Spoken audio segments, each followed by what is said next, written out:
That was a Hi, bit Vic. dramatic, isn't it? It's always so much dramatic, and I forgot to warn you beforehand. I thought it was great. Good. Good. So now we have Viv and Sheri on the show today. And I'd like to, this is Sheri on the left, Viv in the middle. Now we saw Viv last week, didn't we, Viv? And we had an interview with you, and it was wonderful. It was Fabulous. absolutely wonderful to hear your journey and your story. It was great. Thank And you. I hope there's listeners out there that have viewed it. And if not, they'll have to go to Go Bariatrics on YouTube and Spotify, Twitter and Facebook, everywhere basically. Go Bariatrics and listen to Viv's story and journey last Wednesday. So you must do that. Sheri, now you're a nutritionist, aren't you? Yes, I'm And a that's registered where holistic. Yes. yeah. Now let me. What I'd like to know. Well, I know, but to let listeners know how you two know each other.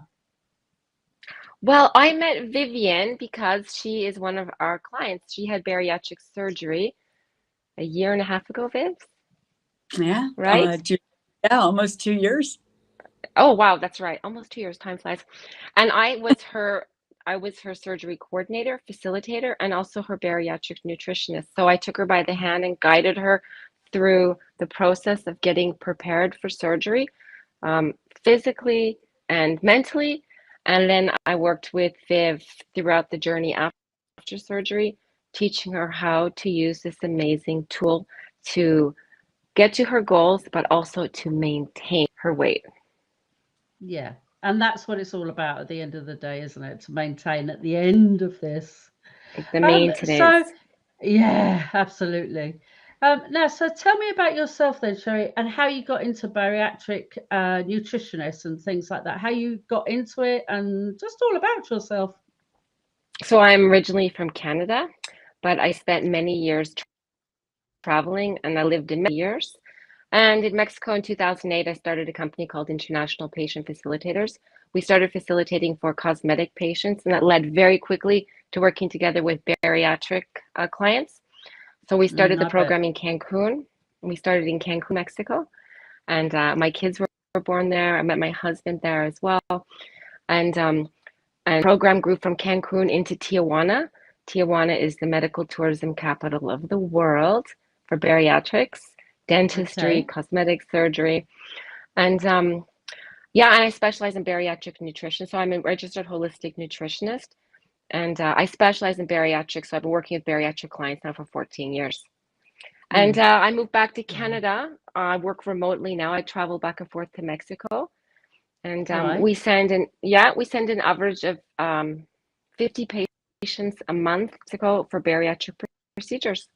Wow. And so that's my story in a nutshell. Yeah. No, it sounds fantastic. Absolutely wonderful to live in Mexico and have your two children there as well. Yes, they were born there. Well, not on the beach, but they grew up on the On the beach in beach. a diaper, bare feet with Oh, diapers. So it was yeah, it was great. They're now 19 and 21. And we came right. back to Canada so that they were able to go to high school, go to university. And now today with this beautiful technology that we have, I'm able to work very closely with our clients. When we first started working in this business, we used to, hold people's hands from the airport to the hotel, from the hotel to the hospital, from the hospital. And we didn't have as much communication after surgery. But today, when they're at the airport waiting for their driver, I know that they're Good, there, good, right? We have very good good. communication today thanks to I technology. love that. And did you It's find that, Viv, yeah. yourself? Did you find that on the other side? You found that? Oh, absolutely. And one of the things I loved instantly about Sheri when I got ready to leave, she said, oh, I'm not going to cry. Oh, No, don't. But I'll cry too. Don't. he said, I have my hand on your back. oh, that's so Yeah. lovely. Yeah. You're gonna make me And, cry now. And it Don't do was that. right. Well, And the it was friends you true. make along the way, right? The friends Right. yeah. make. I mean, and for me, Vivian is like one of the most. Now you're gonna make me cry, Vivian.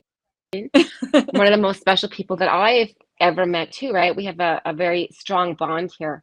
I think that this community is very, very tightly knit, It's right? great. Because you witness people losing 100, 150 pounds, but you also see them recovering getting their groove back, getting happy again, getting emotionally Confidence. well. Yeah, getting their groove back, right? Yeah. Yeah. And that's, I again, saw that's Viv, saw fantastic. the beginning, her life, and I see her life now, and you're a freaking rock star, my babe. You're a She rock is. star. She is. You know, the growth pattern that I've seen, just it's not about the weight now. We're talking about the non-scale victories. Yeah. How Yeah. her life has evolved over the last 2 years. Yeah. And she's still like, she's a shining light, and she inspires all of us. She And I does. think also that she protects herself because she Mm. volunteers her time and her energy. And that's the way of staying safe, right? The action of volunteering as a bariatric patient, volunteering your time to help others by handing out your hand and pulling other people up when they're having a hard time. I call her infectious. And she is. Yes. Yes, She is. she She's is. very infectious. That's exactly what I call True her. story. And when I say anything about anybody, I saw Viv last week, infectious. And it's so true. Thank you. So let's get into the nutrition side of it, and sort of like Yeah. from a bariatric side of things, how important is the nutrition? As in, like, what is involved? I mean, the vitamins, the protein, why we have to take it, etc. So first, I'd like to tell you that I was watching your TikTok videos today, and I know Were you? that you had a little, yeah, that you have, well, yeah, of course I was, and that you had a little bit of a regain, and I want to salute you because I see that you are using the right tools, the tool in the right way in order to take back control again by using whole, live, fresh, natural, good quality food, right? Yes. I see that you're not doing the protein shakes 3 times a day, and you're not a liquid diet. You're not doing anything crazy, eating real food, right? And and I see it's working. It's working for you, Thank you. I right? think I found, obviously, before the surgery and when I was obese, every time you'd go on these liquid diets, Cambridge diet and the soup diets and the liquid diets, all of that, you get to the point where, food, I need food, I need food. And so they all go wrong. And then you're back to square one. So I That's decided right. that's ridiculous. I can't be doing with all the shakes again just to do a quick fix. I need to do long-term longevity, and to, again, like you say, is the poached eggs in the morning, the protein to go with it. Lunchtime salads, in the evening I have my protein with vegetables, things like that. And the water. I find so hard to get the water in though. But I do it by coffee now and things like that. And the worst one is by Diet Coke. But I've spoken to the surgeon, I've been ticked off, and I'm trying to come off it. But yeah, What so did he tell you? regarding food, What did he tell you about it? What did he say about your Diet Coke? get off it now. But to do it slowly, don't just go cold turkey. The fact that it's obviously going to be bad for my stomach long term, it's just all wrong, isn't it? But then it was all wrong beforehand because you shouldn't have been drinking it before the surgery either. So much of it, it just goes down so easily than water I does. know. I agree. I find that half of the people I work with are water drinkers, and the other half are like me, a camel. So I can drink a cup of coffee in the morning, maybe two, and then at 3 o'clock in the afternoon, I'm saying, "Oh, I haven't even had any water yet." And those are the clients that I worry about, right? Those are the clients I worry about. And the other half of my clients, they drink water. They don't have a problem with it. And so I think we should all work towards, trying to find games that we play with our water bottles. 2 of these a day is the amount I need to do. I can have the coffee, but if I have the coffee, I need to have another glass of water to counterbalance it. I used to, it was only 9 months ago, did I go back on the Diet Coke? Before that, as soon as I started my bariatric journey 3 years ago, I didn't touch anything bar water, and I loved it. It was literally only 9 months ago I had to take a sip. I tell everybody, I had to take a sip off my husband's because I got a tablet choked and I didn't have any left of water. Worst thing I ever did. It got you Never right go there. back. It got Got you me right right there. And I see that you're following a diet that's very high in protein. I think that's really important also. Very high in protein. And I also understood from your videos something very important too that you talked about, and that's not, eating more than 20 minutes, right? So it doesn't go into grazing or snacking. I think that's a very important part of the bariatric journey, is that we need to look at breakfast, lunch, and dinner, and we need to close down those eating windows between. And I like to talk to people about when you have your plate and you're finished eating, you need to put it away. Do not leave it out, because it's offering an opportunity, right? Because I think that everybody learns with their tool how to eat around the tool. So eating around the tool means eating those refined processed carbohydrates before. So if a plate of food, you have your sweet potato, you have some green beans, you have a piece of meat. And I find that people tend to eat the sweet potatoes and the beans and then go for the meat last, because it locks the pouch down and the fun's over. It's game over at that point, right? So it's important to start by asking yourself, so am I eating around my bariatric tool? It doesn't matter what it is, whether it's a bypass or a sleeve or mini gastric bypass, duodenal switch. Am I eating around my tool? Or I'm using the tool as it was intended to be used, which is trying to find a balance between I'm full, but I'm not over full, right? I think that's another important point. I think that people are afraid of stretching their tool, so they don't eat enough. And they never get full. Those, And it never gets. Is that you, Viv? Is right? it? And they never get full. Is it? You're worried about stretching. I'm so guilty. But let's talk about stretching of the tool then. Let's talk about that, because if you had a stomach the size of an egg and you could hold 2 ounces, 3 ounces of food, then you would be very, very thin, but you would also be in a wheelchair with a walker, because you wouldn't have enough nutrients to support your body. So we have to use the tool as it was intended to be used, small, but it needs to stretch, because the stomach is made of a pliable material. So that is just the reality of the bariatric tool. It's going to stretch. Right. But while it stretches, we need to understand the right foods to be feeding it, so that we make those lifestyle changes. So that when we have more space, we've put those lifestyle changes into action. So we protect ourselves from the regain, right? Right. What sort of diet are you on at the moment then, Viv? What sort of things are you eating for breakfast, lunch, and dinner? You see Sheri laughing over there.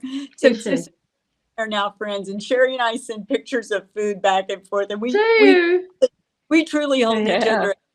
So, so I eat a lot of eggs. So I mean, I'm a huge egg, probably way more than I should. So I don't necessarily eat traditional. I actually did a video this morning about traditional meals. So I don't necessarily always have a traditional meal at that time. This morning, I fast with like a slaw salad with egg and tuna.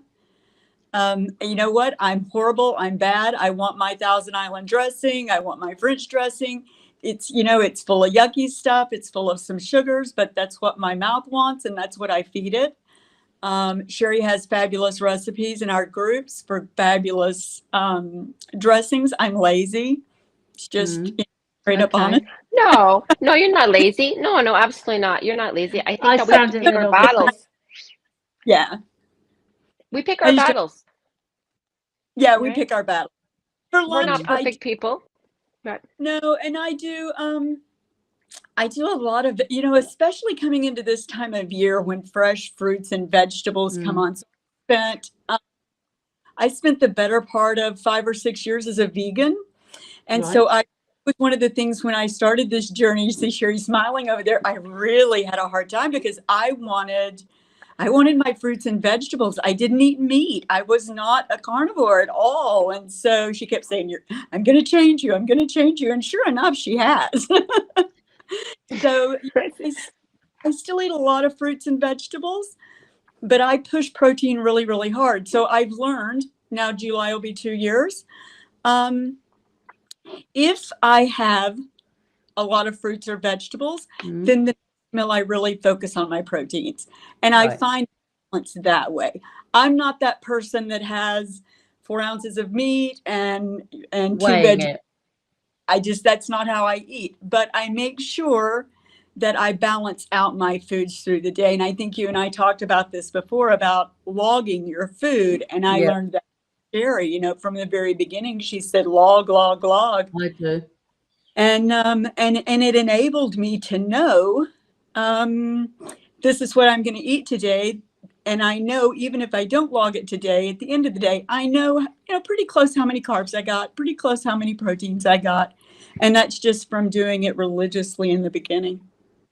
I agree. Vivian, don't you feel better now, Vivian, that you're eating a higher protein diet? Don't you feel more satisfied than if you're eating a lot of carbohydrate in your diet? Absolutely. I call it carb drunk. Yeah. Yeah. If I eat carbs, I'm horrible. I feel like I have the hangover. Right? Carb drunk, the carb hangover. Yeah, it's horrible.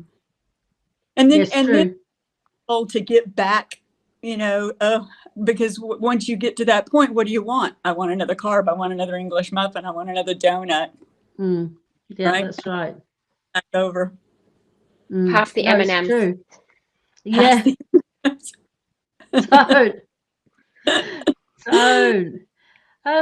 So, what was I going to ask? I was going to say, so what if a bariatric patient doesn't take their vitamins and their protein, etc., what can happen is what I was going to ask, because I know there are certain things that can happen, but again, for listeners, for pre-op people, it'd be interesting to hear from your side, what can happen if they don't take their vitamins and protein. Absolutely. Nutrient deficiencies can occur. And I really also need to state that we're not only what we eat, we are what we digest, right? What we digest, what we absorb, what we assimilate.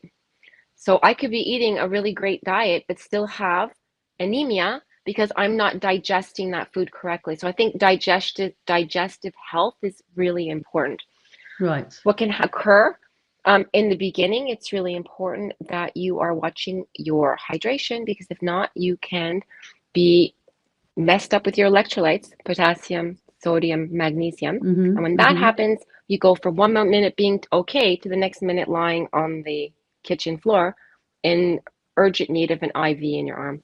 So I think hydration is really important. After surgery, I like to recommend a couple of products that people get on Amazon that are the electrolytes without the baddies added to them, right?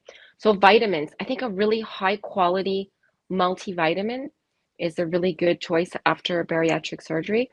I also like to recommend vitamin D3 because most of us are deficient, especially where we're living right now. All three of us here in Canada, Viv's over there on the West Coast in a very rainy part of the US. And Vic, you're living in sunny England, right? So vitamin D3 is important. Rain. Yes, I get mine on prescription. So my vitamin D I get on, yeah. So do you feel like in the winter sometimes you feel a little bit low in the winter? Sometimes it's got to do with vitamin D levels. Yeah, I did, but not now. Yeah, I'm okay because I get my B12 as well.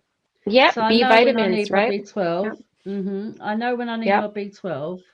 Oh, just to explain, why do we need the B12? Because we get injected or we take it. I like to tell people that I really like my hair, my skin, my nails, my teeth, and my bones, and I want to keep them like that. I want to keep them in place. I don't want my teeth falling out. So vitamin B is really important. We need to get our vitamin B.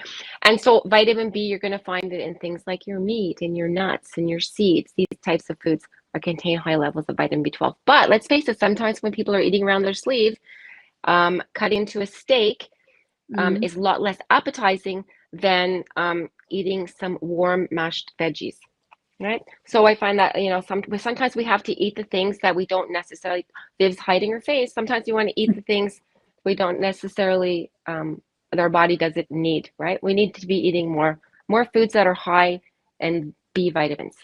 Meat, Yes. fish, poultry, nuts, seeds, all those good things. I like all of those. And I'm Sheri, lucky. Remember we were talking, sorry?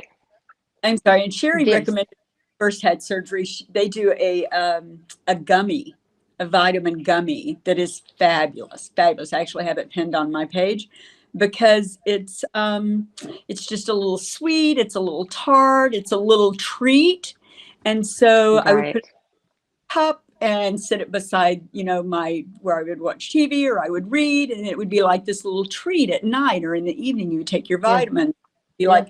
And I had blood work up at 6 months and at a year and it coming up again. And my labs have been perfect. Yeah.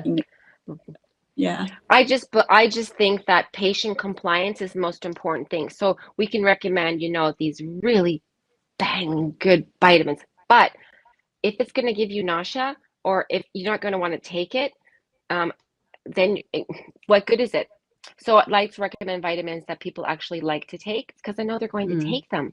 And taking those vitamins are really important. I also don't think that it's the best option to use a patch for vitamins because the digestive tract is from the tongue to the bum. And so we can't just bypass the digestive system, the absorption, digestion, assimilation of vitamins by sticking it on our arm. So I'm not a big fan of those types of vitamins either. Okay. Patches. Okay. I'm also not a vitamin pusher. I like to see, first of all, let's get our diet correct because food comes first and supplements are like that was an my insurance next policy. question. Right? You can't you can't supplement your way out of a bad diet. I can't say, oh, I had cake, Coke today, so I think I'll pop a multivitamin. It doesn't work that way. It's just an insurance policy. The food always comes first. Right. That's exactly my next question was, what comes first, the vitamins or the food? So explain sort of how much protein, for instance, and that has to be a guide, hasn't it? Because everybody's different, aren't they? By their percentage, etc. But just a guide. Okay, so I'm going to give you a mathematical equation. Please. We eat the amount of protein for our desired weight, our goal weight. We don't do it for our current weight. So let's say you want to be 150 pounds. So the mathematical equation is 150 pounds multiplied by 0.36 equals 54 on my calculator.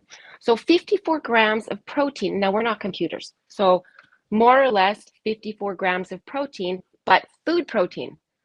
I also like to teach my clients, in the beginning it's more difficult, but as they go through the process, that I can't say, oh, I'm down protein, so I'm going to guzzle a Premier protein shake. No, let's replace the lab manufactured protein with whole life, fresh, natural, good quality food. Let's take this protein shake away and give you a 3/4 cup of yogurt, which contains 17 grams of protein, as opposed to having the lab manufactured protein shake. Right? So your mathematical equation. So Vic, what is your desired weight? Let's figure out your. So mine is around the 150, 160 mark, like which you just equated. Right, 160 multiplied. That's because most women like that weight. 150 is a really popular number. Multiplied by 0.36, and so you're 57 points of protein. So we're looking at 60 and 70. Right. Now we look at a large chicken breast, a nice sized chicken breast contains 45, 50 grams of protein in that chicken breast. So is it really so complicated to consume grams of protein a day? Now, if you're ill or if you are physical activity, there's different points in life where your body's, or you're recovering from a surgery, Vivs, you're getting ready to be coming up. And you're talking to me already about increasing your protein, right? Because your body's going to require that to help itself heal after that surgery, right? So you're going to be looking at that, looking for your cottage cheese. You can't eat cottage cheese. I'm sorry. I keep pushing lactose on you, even if you're lactose intolerant. True story. He does. dairy, eat more dairy. Eat your yogurt. Right. But then also, right. And not everybody can eat dairy. So eat your tuna, babe. Eat your tuna. Right. Tuna chicken. Tuna, chicken. That's what I love. Smoked salmon. Raw. Salmon, yes. Mm. I mean, I don't, but I think that Vivs, as a vegan, you were eating a lot of tofu, weren't you? Right. Yeah. They're very high in protein. Mm-hmm.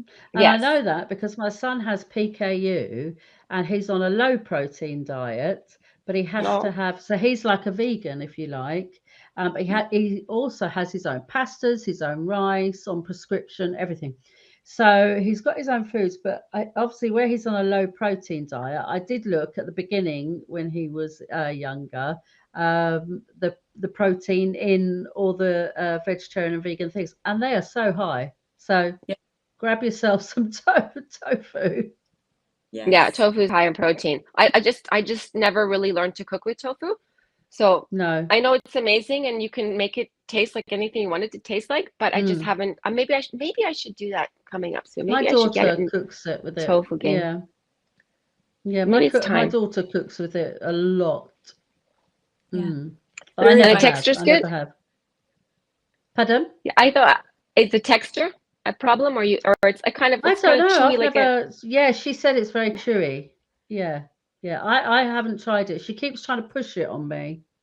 I like it to, I'm not one. I don't like it if you slice it because it is chewy. It's like you just can't. It's like a really weird texture. But if you crumble it, then I'm good with it. Right. Okay, this doesn't sound appetizing at all. I'm sorry. No. I'm gonna give it a try though. When she tries to push it on me, it doesn't sound appetizing to me either. But if you cooked it for me, I might eat it.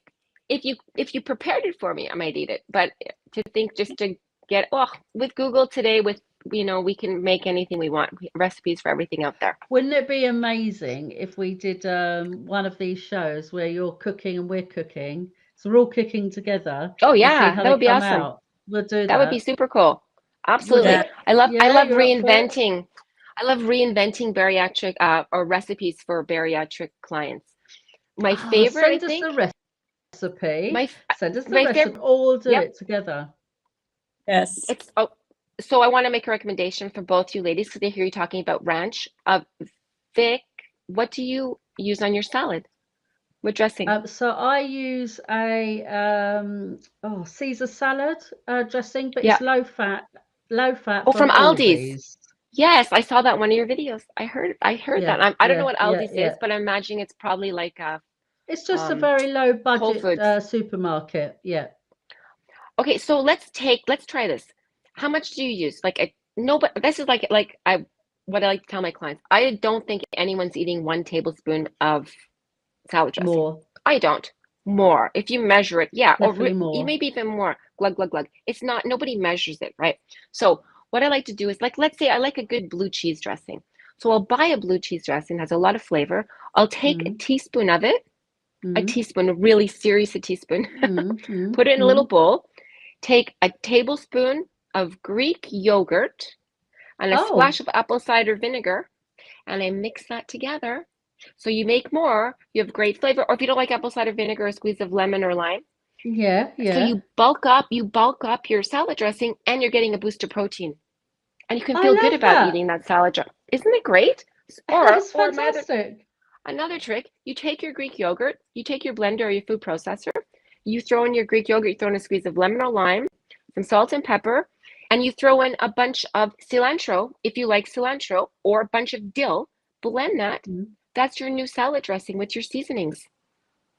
Oh, I'm going to have to grab those off you. Fantastic. Yeah. Right? Because I do like my dressings. On everything, I like my dressings. Yeah. Tuna, it has to have a mayonnaise with Worcester sauce. It has to have that. My salads have to have like the sauce that I've just said to you, the Caesar salad sauce. What else? My smoked salmon, that's okay. That's just lemon. But yes, everything else I'm trying to do sauces that are like Dolmio sauce. I don't know. It's like a tomatoey sauce. So that goes on, and that's okay. And do you do, so I'm curious here now. So do you do sauces on your food for flavor, or do you do sauces on your food wet? Flavor. Okay. So Completely flavor. I do a lot of sauces on meats, but I do it for wet because I have an harder time ingesting it if it's wet. Dry. Okay. Yeah. Yeah. You have a very strong sugar-free sauce game, Vivian. You have a lot of great sugar-free sauces. Yeah, those are really nice. Yeah, and you may get those at Aldi's as well, Vic. They're called GUs, the letter G and then the last name HUGH. Oh no, but I get them in the other shop. Yeah, GUs. I'm gonna yes, I've got them in the other shops. I've seen those. I have chicken breast right now, marinating in mesquite something or another for dinner tonight. Yeah. Oh, lovely. You know, we should get together and make my nice cream for everybody. The nice. Okay. It would, sounds right? Nice. We could do that. It's super easy. 2 or 3 ingredients. We blend those together and we make nice cream. Tastes like ice cream, soft serve ice cream, super high in protein, super low in carbohydrate, super yummy. We should do that. Fantastic. I'm gonna save that. I'm gonna tell you about that when we're not we're offline. Okay. And we'll organize we can make that. Yeah, that would be great. Make that happen. I'm excited.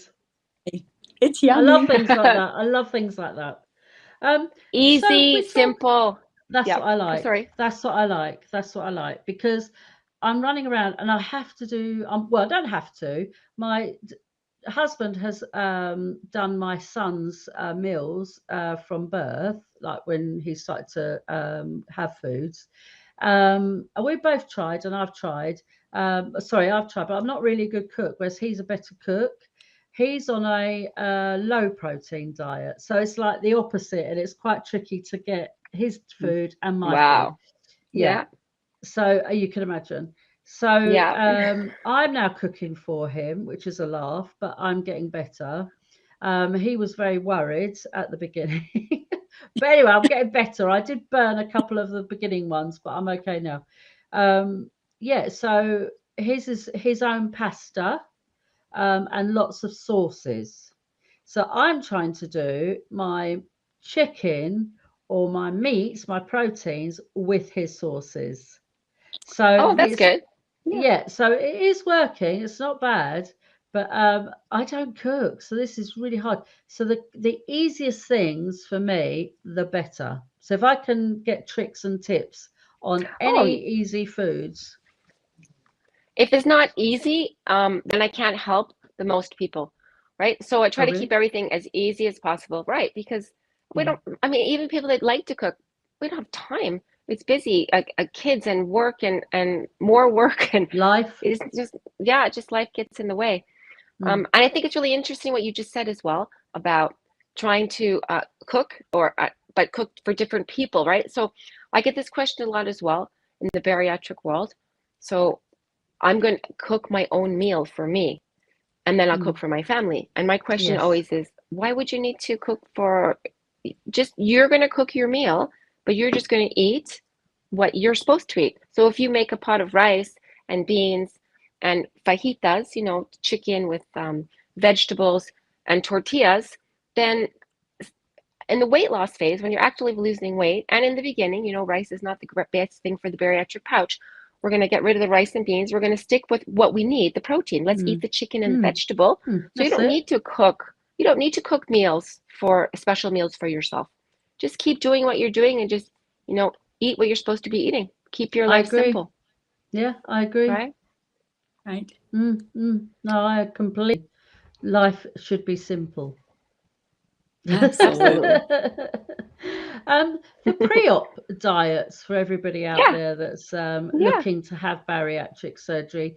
What would you recommend, and how does it work, and why do we have to have it? Just explain. We know, obviously, but just to explain to other listeners. So I like to tell people not to share their bariatric pre-op diet with anybody else, because you might be starting a different place. So if I'm working with a client who's 450, 500 pounds, taking 12 medications, their pre-op diet is going to look very different than if I'm working with somebody who's 220 pounds and takes high blood pressure medication and an antidepressant. Right. The pre-op diet is going to look different. So the pre-op diet's goal is to shrink the liver, and the bonus is we're going to lose a little bit of weight in the process. Not to compare how much weight you lose on the protein on the liver shrinking diet as compared to somebody else doing this, because it depends on your sex. Are you male or female? How much muscle do you have in your body? How much was your starting weight? How active are you, right? But basically a pre-op diet is changed very dramatically to where it was when I first started doing this. 14 years ago, we were giving pre-op diets that were full liquid diets, chicken broth, V8, protein shakes, and that was about it. And nutrition science has changed, so very rapidly, things are changing constantly. Whereas, well, eggs used to be terrible, and all of a sudden eggs are all the rage today. So a typical bariatric diet would look for between 10 and 14 days and would be 3 protein shakes a day, 3 servings of high quality Greek yogurt or cottage cheese, and 1 large meal, which consists of a serving of protein and low carb veggies. So if you eat 1 cup of broccoli or 3 cups of broccoli at your meal, it doesn't matter. If you eat 4 ounces of chicken or 6 ounces of chicken, it doesn't matter. But to stick to that meal, to be satisfied, to eat your food, and to walk away and let it go, leave it, not to be snacking, right? No alcohol, no sugar, no refined processed carbohydrates. It enables the liver to relax, to detox, to get a little bit smaller because it's been beaten up. It's a lot of times the liver is engorged due to a high carbohydrate sugar diet, right? And also from all the medications, a lot of medications that people are taking. Right? I have a lot of medications. Right, so the medications you take can lead to fatty liver as well. So the first incision the surgeon makes, no matter what procedure you're having performed, is to move the liver out of the way so they're able to better work on the stomach without the liver hanging there.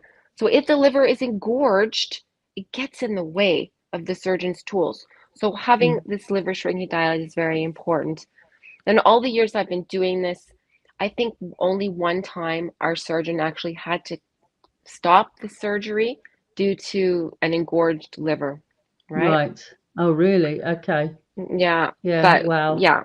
I think people take it pretty seriously. Yeah. Yeah, I did. Viv, how long were you on yours for? Because I was 4 weeks. 2 weeks. And then 4 weeks I was on, and that was just shakes they told me to do. So I did 2 weeks. So I talked to Sheri, actually, how funny, because this week that just passed is 2 years ago when Sheri and I had our original conversation. Wow. And she said, this is what we're going to do, and you're going to do 2 weeks. And just what she said, you can have a couple of proteins and a couple of protein shakes, and I want you to really push a lot of water, and then you get 1 meal. You have 1 meal a night. And I was already in her group for a couple of years, so I was watching everybody, and I saw all these fabulous recipes and what people were eating, and so I was like, oh, I can do this. This is no problem at all. I wasn't then, and I'm still not a big protein shake person. I don't like them. I drink them because I'm dairy free. I drink, and you don't have as many options. You don't have the. I mean, I see these people with all flavors and stuff. Like, oh my gosh, that's crazy, But I did 2 weeks, and everybody's like, oh, I lost 30 pounds. Oh, I lost 40 pounds. I didn't. I lost 9. I lost 10 in 4 weeks. Oh, wow. 10 pounds in 4 weeks. But Vic, what was your weight when you started your pre-op diet? 385 pounds. Right. And how many medications were you taking? I'm taking 1, 2, 3, 4. But back then, on the beginning. Yeah, same. Okay. I'm taking, because I've got bipolar, I take 5 bipolar tablets to even me out, to maintain me. And then I've got, obviously, lansoprazole for the stomach settlers. Yeah. And then I've got my underactive thyroid tablets. And then I've got my vitamins. I've got my vitamin D, obviously the big tablet.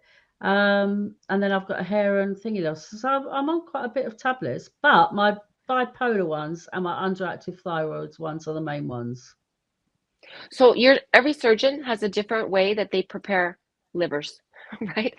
And some surgeons, I think in your case with your weight where it was at and the medications, that might be the same route that our surgical team would take as well, right? It depends on the surgeon. It really It depends on the does. surgeon. Yeah, it Yeah. does. I Yeah. And mine follow made their it through 4 protocols. weeks. Yeah, that would be really hard. I remember It was, putting do you people know on when those. it was? Over Christmas. Yeah, that would be miserable. Yeah. It wasn't though, it was fine because I was so excited about my operation. I thought I'd never have it. So I was excited. I needed it. I couldn't wait. So I did everything in order to, like, I didn't do anything outside the realm at all. Wow, I good for just you. did what I was told. Yeah. I find that sometimes we allow a cheat meal. So the meal the night before surgery by 6 p.m. to have something you like. Like, don't go crazy, but something that would make you really happy. And I find that a lot of my clients tell me, no, I don't want to. I don't want to. Yeah. I'm doing so perfect. I really don't want to. They made the half people say, yay, do a happy dance. And the other half say, no, Yeah. no, I'm not doing it. So I'm really proud of them. Either way, it's perfect. Yeah, exactly. So after the operation, we've got obviously the diet again, which is the liquid stage, the soft stage, etc. So explain, give us some ideas of what you would recommend then for those. Okay. And why? So first of all, we have those. I make suggestions, but ultimately my clients are going to make the decisions. I love to say I make suggestions, you make decisions. So the first week is going to be a liquid diet with 1 protein shake each day. My favorite types of liquids after surgery, things like herbal teas, no caffeine because caffeine can cause acid reflux, coconut water, bone broth, plain water with a little bit of stevia flavoring. Those are my favorite, right? Plus 1 protein shake a day because once again, I like my teeth, my hair, my skin, my nails, and I want to keep them healthy. Moving on after the first week, if my clients are getting between 7 and 8 cups of fluid in, including their protein shake, then we're going to start moving on to foods. So the first 7 foods I like to add to give the biggest nutritional bang for the buck are Greek yogurt, cottage cheese, mashed blueberries. So cottage cheese and Greek yogurt because it's high in protein. Mashed blueberries because it's high in antioxidants. Mashed avocado with a squeeze of lemon, lime, salt, and pepper to thin it out for healthy fat and fiber. I would add a recipe for cauliflower, broccoli, or carrot soup, which is take the vegetable, boil it in chicken stock, water till it's soft. Blend it, add your favorite seasonings, and that would be your soup. High in fiber to get your bowels moving in the right direction. Right. I would add a little bit of peanut butter. So a teaspoon or half a teaspoon, healthy fat and fiber. So our brains, if we're not getting any healthy fat, we start to feel really lethargic. So if you take a teaspoon of peanut butter and lick on that tablespoon of peanut butter, it can really help you get an energy boost. I do. Right, with no sugar added. Do you? Do you, Viv? I do. I do the tablespoon of natural, Yeah, I do a lot of sunflower butters and even still, I do a lot of tahinis and things of that nature. Yeah. But I do a brain boost, which is Sheri's taught me, and the brain boost is avocado and nut butters. I love that. Yeah, because it just makes my, those days that I'm lethargic, even 2 years in, I have those days I'm like, and I can drink it and I'm like, oh yeah, okay. Yeah. Brain alive. Yeah, better. Engage. Yeah. So that would be a first week menu. Yeah. And if all goes well with these foods, and we're learning how to not eat and then drink water right on top, right? Not overfill the pouch, right? Finding that balance. We use 2-bite rule. Take a bite, chew, swallow, relax, breathe. How do I feel? Take a second bite. Chew, swallow, breathe, relax your shoulders. How does it make me feel? And if I have space, 1 more bite, and that's it. That's the size of your portion in the beginning. I don't count ounces, I count bite sizes. Yeah. And then the next week, if all goes well, we'll move up the scale to eggs, any style, mashed veggies. We'll add some fish, poached haddock, a couple bites of salmon, some tuna with mayo. From there, we move the next week up the scale, things like shrimp, chew a lot, use your teeth like a blender. Moving on to cherry tomato, a baby cucumber. I like to get people to a full bariatric diet by 4 weeks post-op. Okay. Right? So you're going to still be having one protein shake a day, but we're going to have very small meals. I call them mini meals, right? Where you sit down, you have breakfast, lunch, and dinner, a few bites, and walk away, right?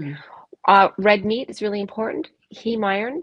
Popeye lied. We don't get our iron from spinach. We need heme iron to prevent anemia, and we're getting this from red meat. So I think it's really important to add that back by 4-6 weeks post-op, but not a hunk of red meat, in the form of a beef stew, a beef soup, maybe a beef stroganoff, maybe I love all of those. That I just soft, love food, right? Love talking about food. Oh, you could talk about food all day long. I'm in the right business. Terrible. Yeah, I love that, and I'm like, oh, I love that. Yeah, terrible. But the pattern, isn't there a pattern? We're just talking about real food. There's no labels, right? No.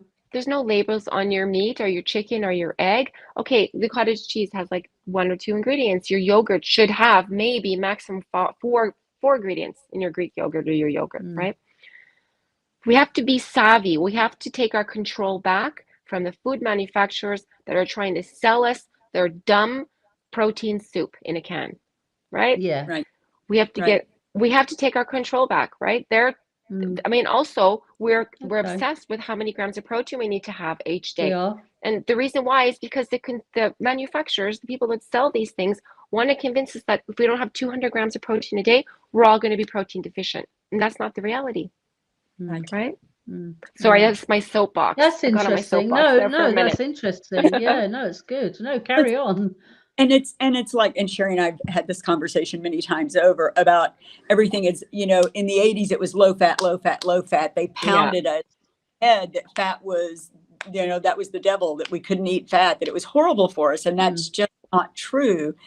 But what we need are good, healthy fats, and not like avocados up there shoving it.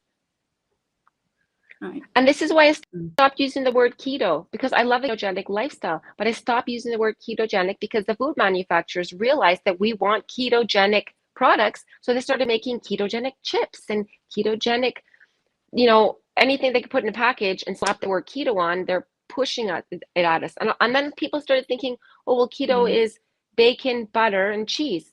No, the process of ketosis, you enter from the restriction of carbohydrate, not through the addition of fat. So people were, not getting great results. So I stopped using the word, but what I use now is low carb lifestyle, because you can't knock a low carb lifestyle.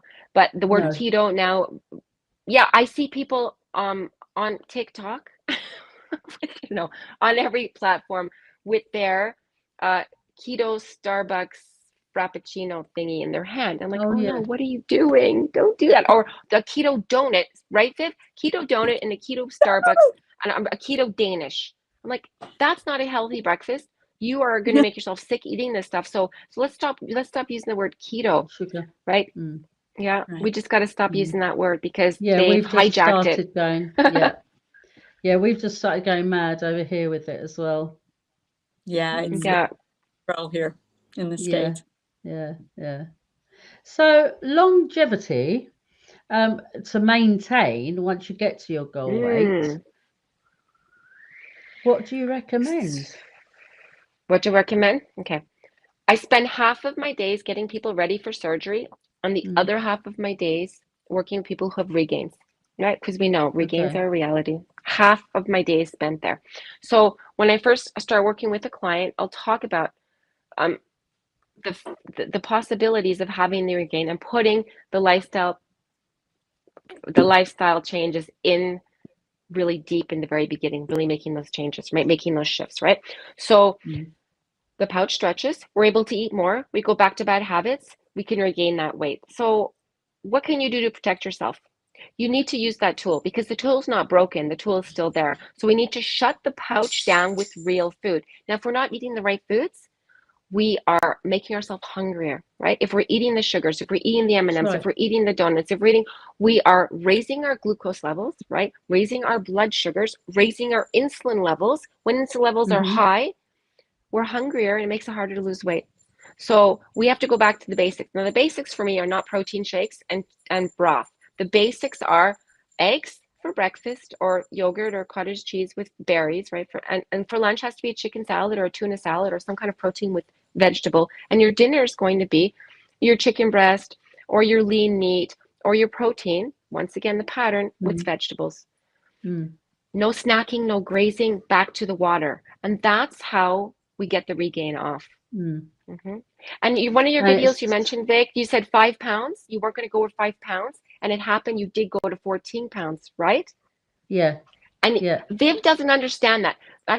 Or maybe Vivian is starting to understand this now. That in the beginning, people are on a pink cloud and they think, oh, how could you ever gain weight after surgery? Yeah. Right. And then they're there. Then they get themselves get to that point, and you understand how it can happen, right? Vivi, are you there yet? Yeah. Am I there yet? So no, I absolutely see how it can happen, because even almost 2 years in, I catch myself reaching for the M&Ms, reaching for the donut, reaching for the, the in the mind, because that's the way I ate for 56 years, right? And it's very easy to slide back in there. So I can, without question, see how easy it would be for regain. I'm not there yet. I'm still at the place of, and Sheri stays with me all the time about, I eat donuts, I eat M&Ms, I eat things that I I eat things that I absolutely shouldn't eat. I'm so sorry. I eat things that I shouldn't eat. And I'm trying to just stay at a weight. I'm trying to not lose more weight. Well done. Yeah, well done. Yeah, well done. Will the regain day come? Absolutely. There's no question. But sometimes life gets in the way. Sometimes life gets in the way. You went through a lot of stressful situations recently, and you had your tool to protect you more during those times. But also, I mean, I can never shame anybody that has a regain, because it is not easy. It's real. It's a reality that you have to really grab a hold of it. And also I have to say, Vivs, right now you're probably getting skinny shamed. Skinny shamers are the worst. They're the ones that say to you, they're like, "Oh, Vivs, you look terrific. You probably shouldn't lose any more weight, because if you lose more weight, you start to look older in the face." I've heard that with That's other a skinny friends. shamer. Yeah. Or they say, "You should probably eat a donut because you're looking very thin. Are you okay? You're looking very thin today." These are skinny shamers. You have to turn them off. You look so old now, Ian. You look so old. Right? Right. Exactly. Just ignore those people. Put a little barrier up and refer back to the group. As soon as I hear this or I see this playing out online, I'm like, oh, there's a skinny shamer. Or somebody wants to have surgery and they're 230 pounds. And their friends are saying, well, you don't need to have surgery. I mean, their ideal weight is actually 130 pounds because you're 5'2", right? So an ideal weight. So it's 100 pounds over their weight, right? But their friends are like, oh, no, you shouldn't have surgery. You should just use diet and exercise. Well, if that would have worked, nobody would need surgery, right? Right. Exactly. Unfair. And those are people that get in your head, right? Get in your head. So we need to stay strong against the skinny shamers. And Vivi, you got to be careful because they're all around you.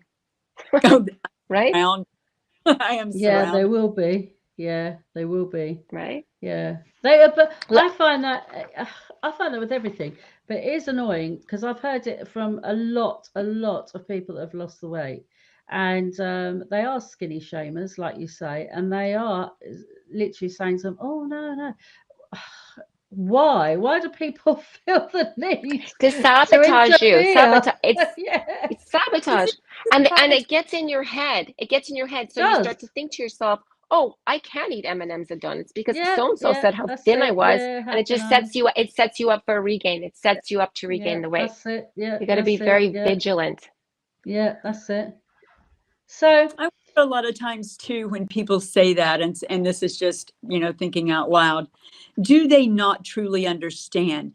I think a lot of times people standing outside of the bariatric circle don't understand the mental aspect of it and don't understand how words can affect us in eating, because we're all food addicts or we wouldn't have been bariatric surgery, correct? Exactly. So yeah, exactly. If in saying things what we feel as skinny shaming, I wonder a lot of times if it's just ignorance. Oh, totally it is.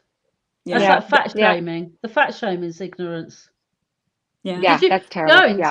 going to fat shaming? Did you see the clip of Russell and I? Did you see I it I on my didn't. TikTok? Right, okay, No, go I and did. watch that. You will remark, put it that way. So Russell thinks that it's all choices, which it is, that's fair enough. Oh, this It's is your cousin. Is choices. this your cousin? Yes, I saw the video where you're talking about it, but I did not see that video. But yes, I understand that it touched he does not believe in bariatric surgery. He thinks that people that are larger should pay for 2 seats on an airplane. Is that right? That's Instead of right. 1. Pay more taxes because we use the NHS more. Right. So then what about those people that drink or those people that smoke, or No, they they should all be shouldn't. paying more too? Yeah. I mean, they shouldn't either. But yeah, he was dead against it. It was our choice. When I said to him, my medications, for me personally, my story, my medications started me off with the obesity because I wasn't always fat. He said, but you had a choice to go to the fridge and either eat healthy options or sugar options.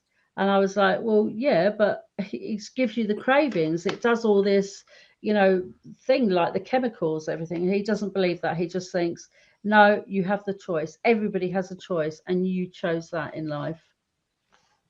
Yeah. Are you still friends with him? Do you still talk to him? Just don't from We, the face. So yeah, we what can would you say to sometimes. that? Vivi, you go first, Viv. What do you Yeah. think? I'd say, I love you and you're most welcome for your opinion, but it's not mine. And I don't feel it's correct. And I wish you the best in life.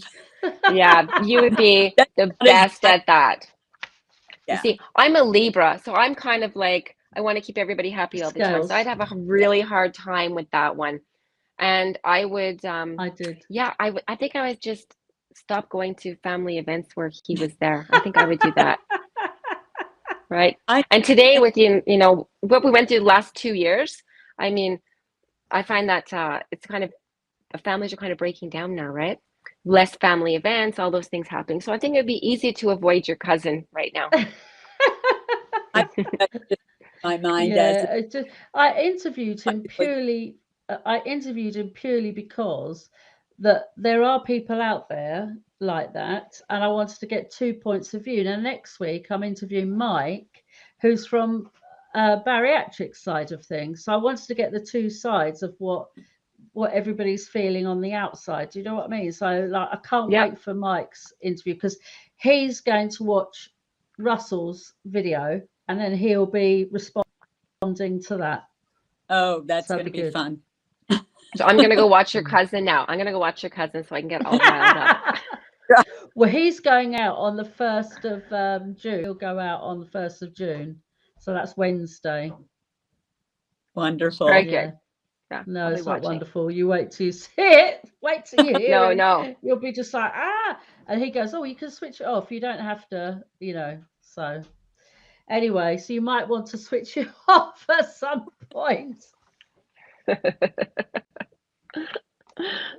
Definitely. Yeah, I know. So yeah, there are people out there fat shaming, skinny shaming, or whatever, and we've just got to go, Yeah. you know what? And bariatric surgery shaming. You took the easy way out. You took the easy way Yeah. out. Oh, So yeah. let's give them an answer. I think to myself, oh my goodness, my brave, beautiful, wonderful clients who get on an airplane, pay a lot of money, fly across the country, cross the border into Tijuana, Mexico, to have surgery, which is no fun. I mean, recovery is a bit, can I say bitch online? Yeah. Yeah. Recovery is, not the easiest thing. And then the restriction, and then, learning how to eat properly and making lifestyle changes and becoming more active and taking control of the stress levels. I mean, there's nothing easy about this at all. Where's the word easy come into play there? You know what's easy? Not doing anything. That's easy. Yeah, Just don't do that's anything. it. Yeah. Right. Yeah. But these No, people are that's right. brave. They're brave. You're brave, Yeah. Vic. You Thanks, Shane. you had a surgery.